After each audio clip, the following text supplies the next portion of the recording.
అరే బాబు కుర్రోళ్ళు, ఏదన్నా ఒక పని మొదలుపెట్టి ముందు, ఏదన్నా ఒక విషయంలో ఇన్వాల్వ్ అయ్యే ముందు దాంట్లో లోటుపాట్లు ఏంటి, మనం ఎంతవరకు వెళ్ళాలని తెలుసుకోవాలన్నమాట.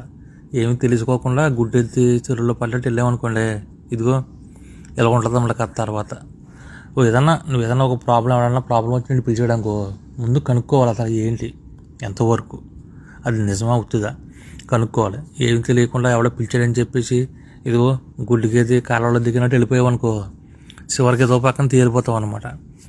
ముందు వివరం ఉండాలి. ఏదైనా సరే ఒక పని మొదలుపెట్టే ముందు ఆ పని గురించి ఫుల్గా తెలుసుకోవాలన్నమాట. సగం తెలుసుకుని వెళ్ళొద్దు, ఓకేనా?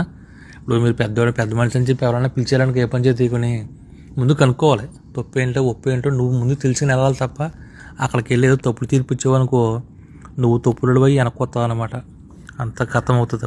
నేను చెప్పాలనుకున్నది ఈ వీడియో ద్వారా చెప్పాను తప్ప ఈ వీడియో రియలా ఫేకా లేకపోతే క్రియేట్ చేసింది మటుకు నాకు తెలియదు. ఎవరు ఫీల్ అవ్వకుండా. కానీ నువ్వు చేసే పని మట్టికి ముందు తెలుసుకో, అది ఎంతవరకు చేయొచ్చు, మనం ఎంతవరకు దిగొచ్చు అని. ఊళ్ళో ఊడికేమో వలగడి భయం అంట, పొరుగురోడికేమో చెరువు భయం అంట. ఎందుకంటే ఇక్కడికి లోతు తెలియదు కాబట్టి అడిగి భయం. సొంత ఊళ్ళో వలగడ్డ ఎక్కడుందో తెలుసు కాబట్టి అడిగి భయం.